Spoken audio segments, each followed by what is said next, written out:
Μεθυσμένη πολιτεία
μουσικούς μας για την τόσο ωραία ερμηνεία των τραγουδιών του ποιητή και φυσικά τα παιδιά του Οδείου και τον πατέρα Τσάκο για την τόσο εκπληκτική ερμηνεία τους.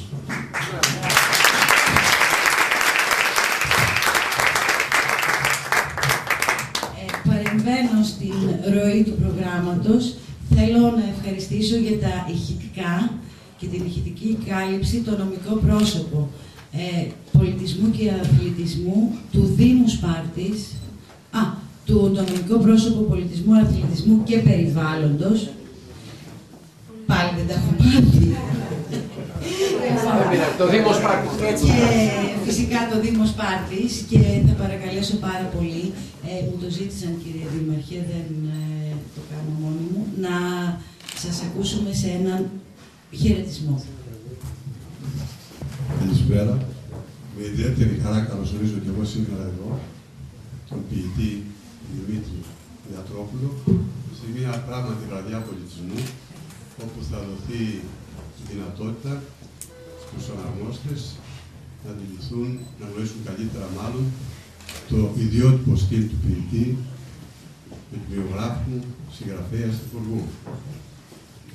Όπως είπε, αυτό που είπε και ο Κλέστας, ότι έχει το εξής καλό ο Διατρόπουλος, να το θαυμάζουν οι μεγάλοι, να τον αποφεύγουν οι μέτροι και να τον μισούν οι αποτυχημένοι. Είναι, πιστεύω, από τις πιο σημαντικές, για να μην πω πιο σημαντική βραδιά πολιτισμού που οργανώνει το Οδείο. Να συγχαρώ λοιπόν το Εθνικό Οδείο για αυτή την πρωτοβουλία, να οργανώσει για το έτος Φερούρη του πρώτου μαθητή, Λάκωνα μαθητή του Μανώλη Καλομήρη, 110 χρόνια τώρα έχουν συμπληρωθεί. 110 χρόνια. Έχουμε λοιπόν καλή συνέχεια και όλα θα πάνε καλά. Ευχαριστώ πολύ.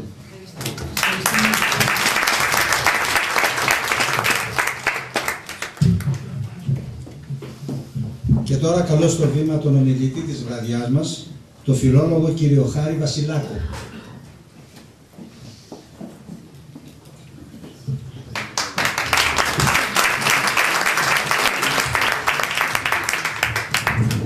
Καλησπέρα και από μένα.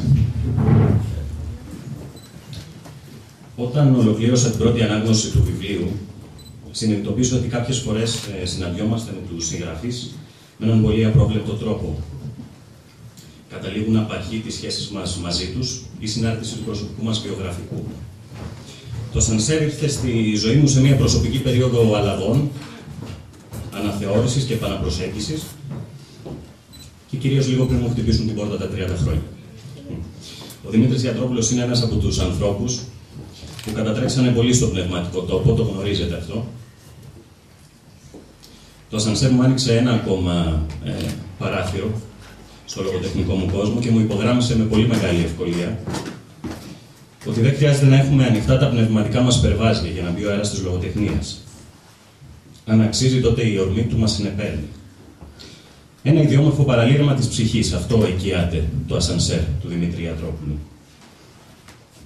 Θέλησα στην πρώτη ανάγνωση του βιβλίου να το προσεγγίσω με έναν απλό τρόπο, χωρίς υπεραναλύσεις, χωρίς διανοητικές προσεγγίσεις. Αλλά αυτό μπόρεσε και μου επιβλήθηκε με τον δικό του τρόπο. Με παρέσυραν τα πολυάριθμα βαθιά του νοήματα. Μου δημιούργησαν απορίες. Διαβάζοντάς το, διαπίστωνα συνεχώς ότι η διάκριση ανάμεσα στο συμβάν και την ηθοπλασία συμφέρονται αρμονικά. Από την κατάληψη στη Λουτρόπολη και από τον Ηλιοστάτη στην Πανδεσία. Η πρώτη επαφή με το βιβλίο εκπέμπει κάτι συμβολικό, κάτι αλληγορικό. Η δεύτερη κάτι ατμοσφαιρικό, κάτι μυστηριακό. Στην τρίτη επαφή με το ασανσέρ, οι έννοιες παίρνουν έναν ακαθόριστο χαρακτήρα. Αυτός ο χαρακτήρας είναι τόσο απλός, αλλά και τόσο αυτονόητος. Σταθερή σκέψη του δημιουργού, η αντιπαράθεση αντίθετων δυνάμεων, ιδιαίτερα των αντίξων συνθηκών με τις ηθικές και πνευματικές δυνάμεις του ανθρώπου. Ο άξονας γύρω από τον οποίο οργανώνεται το ασανσέρ είναι η δοκιμασία. Ένα σχήμα με το οποίο περνάει ο ήρωας, για να φτάσει στην ολοκλήρωση. Τελικά είναι και η δοκιμασία, διαβάζοντας το ασανσέρ, θα το διαπιστώσετε. Είναι και η δοκιμασία ένα πάθος που από μόνο του είναι ικανό να διασώσει αυτή την έννοια της αθωότητας που εκλείπει πλέον. Πλέον σε μια εποχή του εύκολου, του τετριμένου, της ανακύκλωσης και της μασημένης τροφής. Ο βασικός ήρωας του βιβλίου βιώνει την αλλαγή στην απολύτως ρομαντική της διάσταση. Την αλλαγή που μεταμορφώνει τις ψυχές, που επανορθώνει τα σφάλματα και ουσιαστικά οδηγεί στην εκούσια και λυτρωτική αποδοχή του εσωτερικού θανάτου και της αναγέννησης. Ευαισθητοποιείται και απευαισθητοποιείται συνειδητά. Δυναμικός ο ήρωας μέσα στη στατικότητά του και στατικός μέσα στο δυναμισμό του. Ενίοτε βέβαια αποκτά και διαστάσεις πανανθρώπινου συμβόλου και μας αναγκάζει να ταυτιστούμε μαζί του. Ο Δημήτρης παίρνει στα χέρια του αυτό το αφηγηματικό υλικό, αυτό το αφηγηματικό υποκείμενο και το διασπά σε δύο πρόσωπα. Το αποδυναμώνει, το αποπροσανατολίζει, το κατευθύνει εκεί που θέλει ο ίδιος και στο τέλος του δίνει την προσωπικότητα που του αξίζει. Ο χρόνος του ασανσέρ είναι ένα ιδιαίτερο κεφάλαιο. Ο ευθύς χρόνος συχνά διασπάται. Έχουμε πολλές παρεμβολές της μνήμης του συγγραφέα, με πολυάριθμους στοχασμούς που φανερώνουν αυτή την εγρήγορση που έχει η συνείδησή του. Το ασανσέρ θα χαρακτηριστεί, είμαι σίγουρος, αν το διαβάσετε, από ένα υπαρξιακό ρήγος. Διαπερνά την ιστορία, βαδίζει παράλληλα με όλους αυτούς τους συμφυρμούς του χρόνου και του χώρου και το καταφέρνει με μεγάλη ευκολία ο δημιουργός. Το ύφος του Δημήτρη κινείται ανάμεσα στην οικειότητα και την ανοικειότητα, ξαφνιάζοντας τον αναγνώστη με έναν πολύ απρόβλεπτο τρόπο. Το ασανσέρ έχει ποτιστεί με μια ατμόσφαιρα αναμονής για την επερχόμενη αναγέννηση. Ήπιο και μυστηριακό το χρώμα του, μια γλώσσα πυκνοκατοικημένη με λεξιλογικές συνάψεις υπερκινητικές και ανίκειες για τον περισσότερο κόσμο κάποιες φορές. Σε σημείο που ενίοτε οδηγούν το έργο σε υπερρεαλιστικά μονοπάτια. Αυτό που σε ελκύει στο ασανσέρ είναι ότι τα βαθιά νοήματα κορυφώνονται και ζητούν την προσωπική μας τοποθέτηση και προσέγγιση.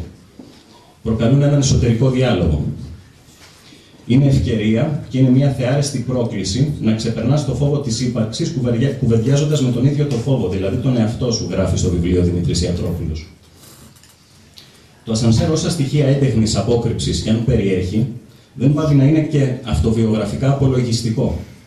Όχι τόσο στις λεπτομέρειες και τη ροή συγκεκριμένων περιστατικών, όσο κυρίως στον τρόπο σκιαγράφησης του προσώπου του αφηγητή. Αφήνει έντονα τα ίχνη της ψυχικής του ιδιαιτερότητας και ορατά τα σημάδια μιας χαρακτηριστικής εσωτερικής διάσπασης.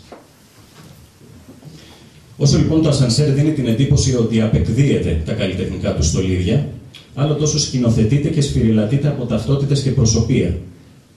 Ο ήρωας μαγιγιάρει τον εαυτό του, αλλά είναι και ρεαλιστής. Τρέφεται από αυτό το αλάτι της κοινωνικής εμπειρίας. Εξάλλου, όλος ο πολιτισμός μας, όπως γνωρίζετε, υπήρξε αποτέλεσμα αυτής της κράσης, της λαϊκότητας και της λογιοσύνης. Το καθημερινό βίωμα, η διαρκής εξέλιξη και η διερεύνηση του πολυδυναμικού εαυτού βρίσκουν στο ασανσέρ την ιδανική τους έκφραση. Ο συγγραφέας παίζει με το χρόνο. Δύο πραγματικότητες, δύο πλευρές που δικαιώνονται αμφότερες. Ο Δημήτρης εκδηλώνει σε κάθε σελίδα την ικανότητά του να κατανοεί το πολυσύνθετο και αντιφατικό βάθος των ανθρώπων. Να ψυχολογεί, να εμψυχώνει, να μας δονίζει κατά τη διάρκεια της ανάγνωσης και να κινεί τα πρόσωπά του. Αναζητά την αλήθεια, την αυθεντική ζωή, την απελευθέρωση από πάθη και παθήματα και δίνει την εντύπωση ότι μετεωρίζει και μετεωρίζεται αναζητώντας συνεχώς το νόημα της ύπαρξης. Στο ασανσέρ διακρίνει κανείς μια φυγόκοσμη τάση που επιβεβαιώνεται στο φινάλε του έργου.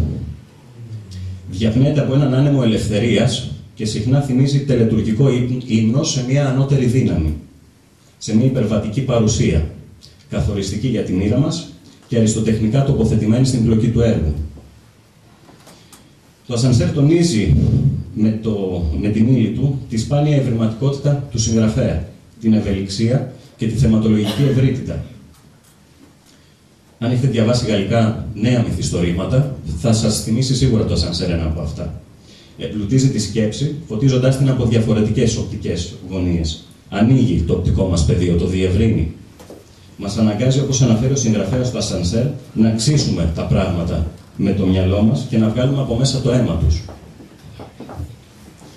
Ο λυρισμός ρέει, ξεδιπλώνεται, περιπλέκεται με τον κινησμό και ο Δημήτρης Ιατρόπουλος επιβεβαιώνει με αυτή την εύστοχη εναλλαγή το συγγραφικό του ταλέντο, αλλά και την άποψη που θέλει τη συγγραφή να κινείται από μια εσωτερική μας ανάγκη. Ένας γνήσιος συγγραφέας δεν πέφτει στο έργο του έξω από τα βιώματά του. Ο Δημήτρης αντλεί τη γλώσσα του, τις εμπνεύσεις του, από την τεράστια παρακαταθήκη βιωμένων καταστάσεων. Δανείζομαι κάποιες από αυτές τις φράσεις που άναψαν ένα φως στη δική μου τη συνείδηση και νομίζω ότι θα κάνουν το ίδιο και στη δική σας. Γράφει λοιπόν ο Δημήτρης στο ασανσέρ. Άμα μάθεις τον εαυτό σου, διαπιστώνεις πως κανείς μας δεν έχει ανάγκη από έναν δάσκαλο, αλλά μόνο από κάποιον που θα τον βοηθήσει να ανοίξει τις πόρτες. Δάσκαλος είναι μόνο ο εαυτός μας. Μόνο με τη δημιουργία αναστέλει κανείς την ανυπαρξία του, τονίζει σε κάποιο άλλο σημείο ο Δημήτρης. Είναι σαν να περπατάς στην άκρη του κόσμου και μετά από κάθε βήμα σου ο κόσμος να γκρεμίζεται πίσω και να μην έχεις άλλο, παρά να περπατήσεις μόνο μπροστά. Εκείνη η ιδιαίτερη στιγμή που κάθε άνθρωπος λύνει το σκοινί, που τον δένει με το σκύλο εαυτό του και ξαμολιέται στα τρίστρατα της ιδιωτικής περιπέτειας, μήπως και συναντηθεί με μια ζωή αλλιώς σχεδιασμένη, σαν απόδειξη της παράδοξης διαδρομής των όντων. Σε κάποιο άλλο σημείο ο Δημήτρης αναφέρει: δεν υπάρχει γιατί όταν φεύγεις από κάτι. Απλά δεν έχει τίποτα πια να σου προσφέρει. Μόνο μέσα από την προσφορά μένεις σε κάτι. Από τη στιγμή που βλέπεις ότι δεν μπορείς να προσφέρεις εσύ, ανατρέπεις τη διαδικασία. Φεύγοντας μόνο, προφασίζεσαι πως αναλύεις τις διαθέσεις σου ακριβώς για να ταΐσεις με εξηγήσεις τον εαυτό σου. Και το αγαπημένο μου, μην μεταφέρεις το συναίσθημα στο μυαλό, αλλά το μυαλό στο συναίσθημα. Όπως καταλάβατε, το ασανσέρ είναι ένα μοσαϊκό συναισθημάτων, εικόνων, ιδεολογιών, πεποιθήσεων, χαρακτήρων. Το βιβλίο αυτό έρχεται σε μια εποχή η οποία τρίβεται σε πράγματα καθημερινά χωρίς καμία υπέρβαση. Όλοι πλέον μπορούν να πούν ανώδυνα την άποψή τους, όλοι μπορούν να εκθέσουν τα πράγματα με το όνομά τους, αλλά αυτή η ισοπαίδωση και αυτή η ασυδοσία διαδραματίζει έμπρακτα πια έναν τόσο διαβρωτικό ρόλο στη ζωή μας. Δεχόμαστε τόσο εύκολα πια την επικώς μέτρια υπόσταση της κοινωνίας και τη θεωρούμε απόγειο της δικής μας υπόστασης. Σπανίζουν πλέον τα ερεθίσματα, αλλά ο Δημήτρης κλείνει τα αυτιά του σε αυτό που θέλει να επιβάλλει η εποχή. Προτείνει μια κοινωνική διαστολή. Αν φρόντιζα πάντοτε να λέω ό,τι βλέπω, ίσως να έφτανα κάποτε στο σπουδαίο σημείο να βλέπω ό,τι λέω, σημειώνει χαρακτηριστικά.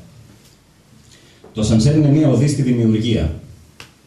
Εγώ προσωπικά διάβασα το βιβλίο και βρήκα ένα νέο έδαφος να προχωρήσω. Έγινε το προσωπικό μου εξομολογητήριο. Σίγουρα διαβάζοντάς το δεν θα επιστρέψετε αλόβητοι. Κάποιοι ίσως δεν αναγνωρίσετε και τον εαυτό σας μόλις ολοκληρώσετε το βιβλίο. Κάποιοι άλλοι ίσως ανακαλύψετε πτυχές του που δεν υπολογίζατε. Γιατί όπως πολύ εύστοχα παρατηρεί ο Δημήτρης στο ασανσέρ, η πείρα μας είμαστε εμείς οι ίδιοι στα σημεία αλλαγής μας. Όταν αλλάζουμε, η πείρα μας προσφέρει ή μας αφαιρεί. Χτίζει κάθε φορά το νέο μας εαυτό. Λένε ότι η ζωή είναι πολύπλοκη, όπως και τα πράγματα που αγαπάμε με πάθος. Το μεγαλείο του βιβλίου αποκαλύπτεται μέσα από αυτή την πολυπλοκότητά του σταδιακά και δεν εξαντλείται. Δημήτρη, Κατερίνα, Κυριακή, Μαρία, Δημήτρη, Ελένη, Σοφία, Πάνο, σας ευχαριστώ πολύ που μοιράστηκα μαζί σας αυτή τη βόλτα. Κάνοντας ένα μικρό σχήμα κύκλου με μία φράση του βιβλίου, η οποία αποτελεί τον τίτλο της πρώτης ενότητας, θέλω να κλείσω με αυτό, γιατί και η πρόκληση είναι μέσα στη ζωή μας. Παράξενα παιχνίδια αυτοσυνείδησης και